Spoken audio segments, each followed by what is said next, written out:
Ya pemirsa, masih bersama kami di Talk to Anyus. Saya malam hari ini hadir spesial untuk membahas Pilkada 2017, khususnya Pilkada DKI Jakarta. Mas Gun Gun, kalau kita tadi sudah melihat bagaimana distribusi suara di 5 wilayah di kota Jakarta berdasarkan quick count. Menurut Anda seperti apa tipikal pemilih di Jakarta? Pemilih rasional, sosiologis, atau seperti apa? Jadi sebelum membahas itu sebenarnya kalau kita bagi publik dalam konteks elections itu kan selalu terbagi jadi 3. Ya. Ini secara akademik ya. Pertama itu namanya masyarakat awam atau general public. Kemudian yang kedua masyarakat yang sudah mulai berperhatian, attentive public. Kemudian yang ketiga adalah kelompok elit. Kalau kemudian kita bagi zona pakai pendekatan social judgment, itu ada kelompok yang non-komitmen, ada yang di kelompok zona penerimaan, dan ada yang di kelompok zona penolakan. Yang sudah mau menerima dari awal, pemilih itu sudah berafiliasi sebenarnya, dan itu pasti masing-masing paslon dengan dukungan mesin partai itu Mas Aryo dari awal sudah ada yang sudah memang akan memilih si X, si Y, si Z, paslonnya yang didukung oleh masing-masing partai. Kemudian di zona penolakan itu dari awal memang dia akan mencari tokoh yang jadi antitesis. Contohnya misalnya kalau dia nggak suka petahana, dia akan cari di antara 2 atau 3 atau 1. Ini yang memang ingin menolak petahana dari awal, dan itu tidak bisa tergoyahkan oleh debat, tidak bisa tergoyahkan oleh isu dinamis. Dia memang dari awal pokoknya saya tidak petahana. Ada kelompok yang non-komitmen, ini yang dalam political science itu disebut sebagai kelompok yang belum menentukan pilihan atau undecided voters. Atau juga kelompok yang masih menentukan pilihan tapi masih belum strong. Itu yang kemudian masih bisa berubah, itu swing voters, ya itu angkanya lumayan di Jakarta. Apakah mereka itu tergolong menjadi pemilih rasional? Kalau pemilih rasional itu berdasarkan pertimbangan preferensinya itu karena program atau orientasi pemecahan masalah. Kalau sosiologis itu karena afiliasi agama, suku, etnis. Kalau psikologis misalnya sesuatu yang menyentuh emosionalnya seperti kegantengannya. Atau misalnya si keluarga ini sepertinya rukun dalam impresi publik dan kemudian menyentuh emosinya. Dan migrasi dari kelompok awam ke berperhatian di Jakarta itu signifikan. Dalam konteks political literacy mainstreaming itu bahkan dalam satu riset itu pernah menyentuh migrasinya di angka 40%. Dan itu cukup bagus untuk kemudian proses politik yang lebih rasional. Meskipun kita tidak bisa nafikan kelompok sosiologis itu ada. Dan dalam konteks menjadi pemilih itu bisa terbaca Mas Yosi, Pak Alek, dan masing-masing kan juga pasti memanfaatkan isu sosiologis ini. Hanya kemudian yang harus jadi catatan adalah siapa yang paling mampu merebut hati kelompok yang belum menentukan pilihan. Nah disitulah margin antara 7-20% dalam bacaan teman-teman lembaga survei, ada yang 7 kan seperti Litbang Kompas, kemudian ada juga LSI, 9%, ada 15, ada 19. Semakin mendekati hari H, kelompok undecided voters ini semakin mengecil, dan itulah yang kemudian diperebutkan, dan itu menjadi salah satu kelompok pengunci kemenangan sebenarnya. Gitu. Baik. Mas Yosi, apa yang harus dilakukan oleh Pak Ahok dan juga Pak Jarot supaya bisa merebut 3 wilayah lain di Jakarta yang lepas hari ini ke tangan paslon nomor 3? Ya, saya sebenarnya lagi asik menikmati nih kalau Mas Aryo nanya Mas Gun tuh saya kayak berasa kuliah lagi gitu ya. Bahasa-bahasa yang akademis itu bawaannya pengen bawa catatan ke sini gitu ya. Ya, tapi saya rasa kalau pertanyaannya seperti itu, apa yang mereka sudah lakukan selama ini, ya mereka berusaha memperkenalkan programnya lebih dalam lagi, karena kan sudah berjalan gitu loh. Mungkin banyak daerah-daerah, karena kita tahu kalau di debat itu waktu tidak terlalu banyak juga untuk bisa memperkenalkan program dengan jelas gitu. Jadi kalau saya perhatikan memang apa yang disampaikan masih general. Dan ya saya rasa dia akan, Pak Basuki dan Pak Jarot akan lebih banyak memperkenalkan programnya, lebih banyak lagi menuju, mungkin akan lebih capek lagi ya, kampanye ke tempat-tempat tersebut, meyakinkan. Dan tapi yang paling utama juga saya lihat, pasti kita akan mengajak segenap masyarakat dulu untuk tidak terlalu menjadi pemilih yang tidak fanatik, karena dari awal kalau kita fanatik kita akan menjadi orang yang menutup kemungkinan untuk belajar ya kan. Dan kita harus menjadi pemilih justru yang benar, yang rasional. Kita akan justru sebagai pemimpin memang kita harus mengingatkan bahwa isu-isu primordial itu bisa berbahaya untuk skala nasional gitu. Jadi ya kita akan tentu saja kerinduannya kan membangun manusia. Jadi kita akan berusaha juga menciptakan para pemilih yang rasional, yang lebih banyak, yang bisa menilai dari program dari visi dan misi. Baik. Dari ya itu yang paling utama sih. Baik, Bang Alex, 2 wilayah sudah dipegang, Timur dan Selatan. Ada 3 wilayah lagi jadi PR dari Mas Anies dan juga Mas Sandi. Setuju, ini masih kerja keras lagi. Kita harus bekerja keras lagi sampai dengan April nanti. Mungkin pepatah mengatakan awal yang baik adalah setengah dari pekerjaan, tetapi belum selesai. Jadi kita akan bekerja, kita akan terus fokus seperti yang lalu-lalu juga. Kita selalu bekerja, fokus kepada target-target kita. Dan ya mudah-mudahan seperti yang tercermin di hasil pada hari ini, di mana kami mendapatkan dukungan publik suara yang signifikan dan bagi banyak pihak juga cukup mencengangkan gitu.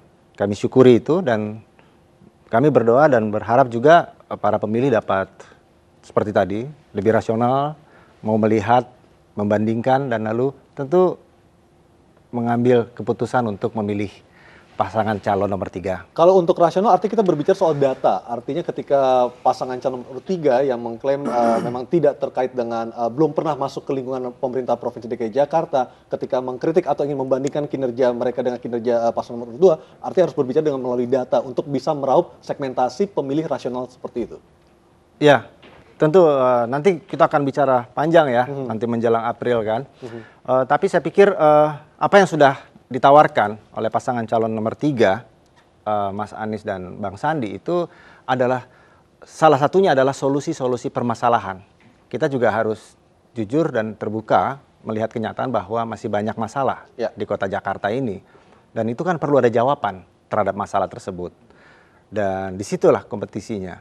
Disitulah harapannya supaya publik bisa melihat dan menilai secara rasional apa yang ditawarkan. Dan mengenai kompetensi, kemampuan tentu saya rasa tidak diragukan lagi. Kompetensi dan kemampuan dari Mas Anies dan Bang Sandi berdasarkan latar belakang mereka, hasil kerja sebelumnya di posisi-posisi kerja sebelumnya. Baik, dan pemirsa kami masih akan terus kembali untuk berbicara tentang hasil di Pilkada DKI Jakarta yang sudah ada hasilnya berdasarkan hasil quick count pada malam hari ini. Talk to Anyus akan segera kembali sesaat lagi.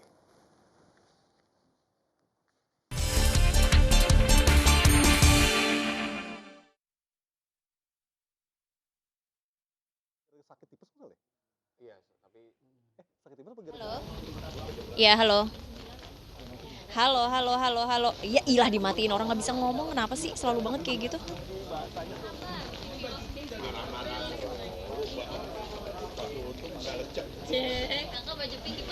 Halo. Asik. TV Pink. Ya, halo. Ya, halo. Iya, iya. Ah, orang-orangnya disuruh. Bisa denger, gua denger. Iya. Iya. Ini beberapa pendukung Anies Sandi masih ada di pos pemenangan. Tadi juga ada relawan Prabowo datang ke sini untuk memberikan dukungan kepada Anies Sandi. Belakangnya penuh orangnya. Sini penuhin. Nggak memenuhi, tapi masih berada, ya, masih berada. Berapa pilih segmen dari lagi? berapa orang untuk bikin. Oh, oke.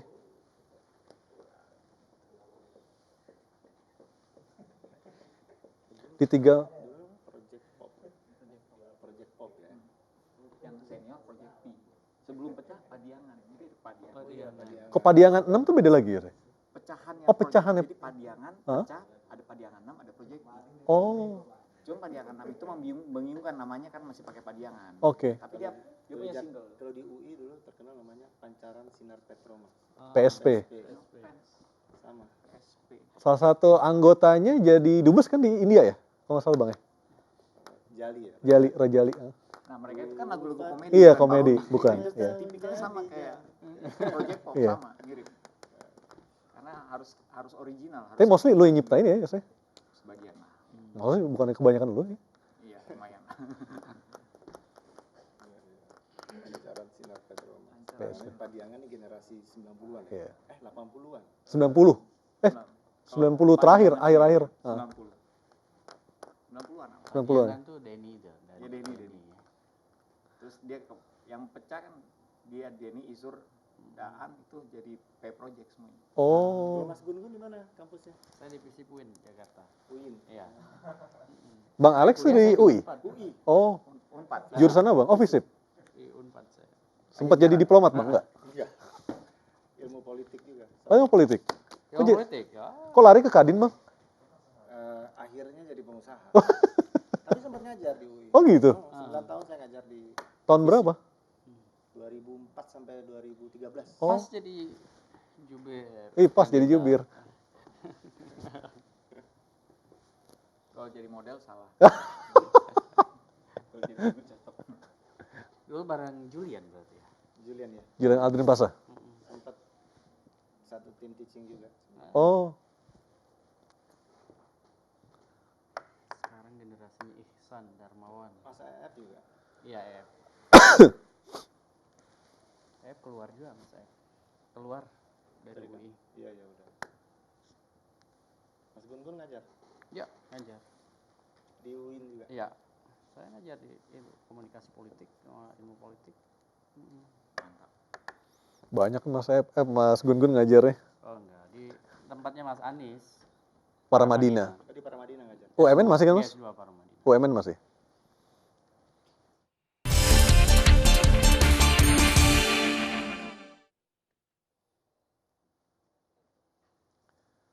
Dan pemirsa langsung saja kami ajak Anda menuju rumah pemenangan pasangan Anies Sandi di Cicurug Menteng. Sudah ada Laura Elvina di sana. Laura, laporan Anda silahkan. Ya, selamat malam Aryo dan juga pemirsa. Suasana di pos pemenangan pasangan nomor urut 3 Anies Sandi ini di Jalan Cicurug, Menteng, Jakarta Pusat pada malam hari ini masih ada beberapa pendukung Anies Sandi yang berada di sini. Meski mungkin memang jumlahnya tidak seramai pada seperti tadi siang pada saat pasangan Anies Sandi berada di pos pemenangan mereka.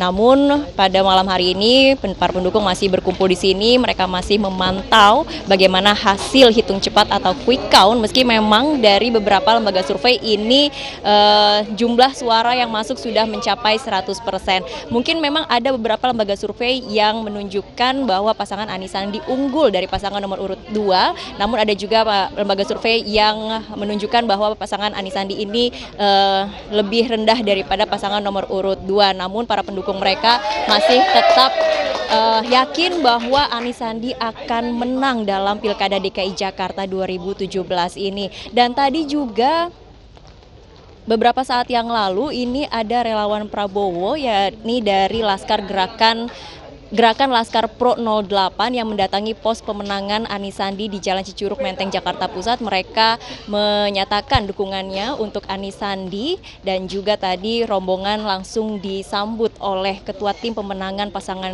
nomor urut 3 yakni Muhammad Taufik, dan Muhammad Taufik mengajak dari Gerakan Laskar Pro 08 ini untuk tetap menjaga kondusivitas dari Pilkada DKI Jakarta ini sampai nanti ada keputusan real count dari KPUD DKI Jakarta. Dan M. Taufik juga mengajak rombongan ini untuk menjaga TPS-TPS yang mungkin rawan dalam kecurangan di Pilkada DKI Jakarta ini. Dan juga tadi M. Taufik mengatakan bahwa meski hasil dari lembaga survei ini berbeda-beda, ada yang mengatakan bahwa pasangan nomor urut 3 ini lebih rendah atau lebih tinggi dari pasangan nomor urut 2. Namun M. Taufik menyatakan bahwa pasangan data yang mereka miliki untuk pasangan Anies Sandi ini sebenarnya unggul di Pilkada DKI Jakarta ini. Dan data yang sesungguhnya nanti akan mereka sampaikan dalam konferensi pers di DPP PKS pukul 22 waktu Indonesia Barat.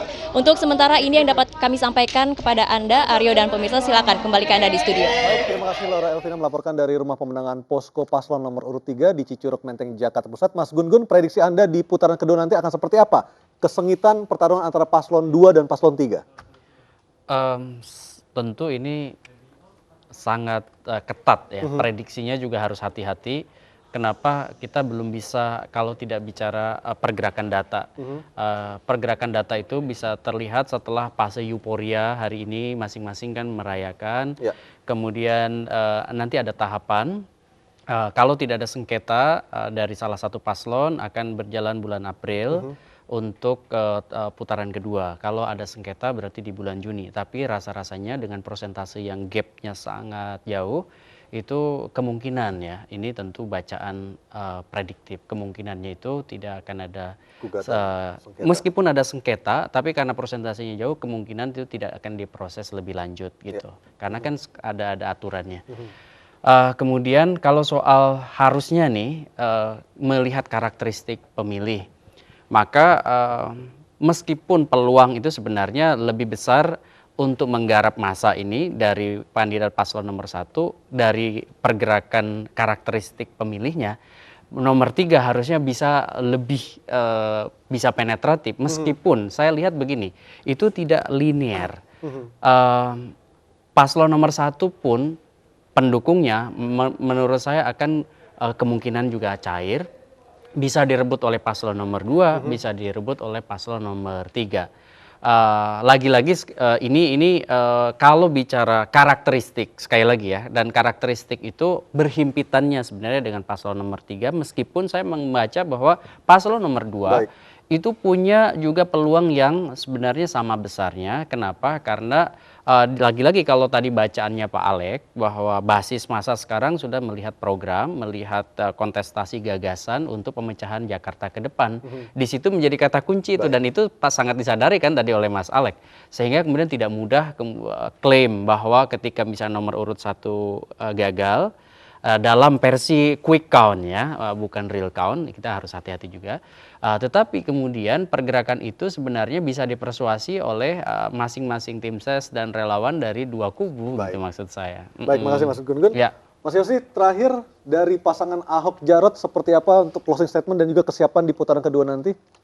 Ya paling kami sih ingin menghimbau warga Jakarta, karena ini kan masalah masa depan Jakarta. Yang pasti sudah berterima kasih karena sudah sebagian besar menjadi warga yang sadar politik ya, menggunakan hak pilihnya, ada peningkatan. Tapi kita juga menghimbau untuk menghargai saudara-saudara kita, teman-teman kita yang tidak merayakan kemenangannya. Jadi memang kita harus berhati-hati dalam euforia ini. Dan kita akan masuk ke putaran kedua, kita menjaga perasaan kita bersama sama-sama, karena yang lebih penting kan bukan sekedar memenangkan argumentasi atau memenangkan secara angka, tetapi memenangkan kebersamaan kita sebagai satu warga yang hidup di kota yang sama. Kita akan tinggal juga di kota yang sama habis pilkada ini ya kan. Jadi itu juga penting untuk kita sama-sama sadari, dan kita mari sama-sama menjaga putaran kedua ini sama-sama dengan sikap yang lebih dewasa lagi berpolitik. Mas Alek, terakhir 2 bulan lagi kalau memang tidak ada sengketa pemilu akan berlangsung putaran kedua, artinya bukan waktu yang lama, waktu yang cepat bagi pasangan calon nomor urut manapun untuk bisa mempersiapkan diri menjadi yang lebih baik lagi. Ya, betul. Jadi sekali lagi terima kasih banyak kepada semua anggota masyarakat Kota Jakarta yang telah memilih Anies Sandi paslon nomor 3. Ini juga belum selesai. Kami juga berpikir bahwa ini adalah satu proses yang justru pekerjaan yang lebih berat lagi.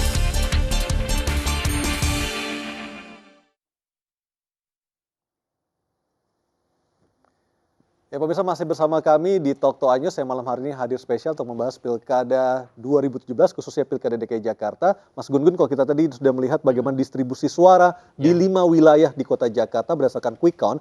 Menurut Anda seperti apa tipikal pemilih di Jakarta? Pemilih rasional, sosiologis, atau seperti apa? Jadi sebelum membahas itu sebenarnya kalau kita bagi publik dalam konteks elections itu kan selalu terbagi jadi 3. Ini secara akademik ya. Pertama itu namanya masyarakat awam atau general public. Kemudian yang kedua masyarakat yang sudah mulai berperhatian, attentive public. Kemudian yang ketiga adalah kelompok elit. Kalau kemudian kita bagi zona pakai pendekatan social judgment, itu ada kelompok yang non komitmen, ada yang di kelompok zona.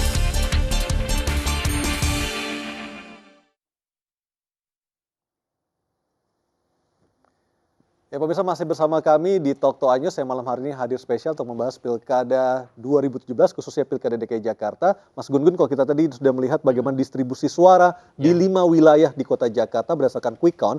Menurut Anda seperti apa tipikal pemilih di Jakarta? Pemilih rasional, sosiologis, atau seperti apa? Jadi sebelum membahas itu sebenarnya kalau kita bagi publik dalam konteks elections itu kan selalu terbagi jadi 3. Ini secara akademik ya.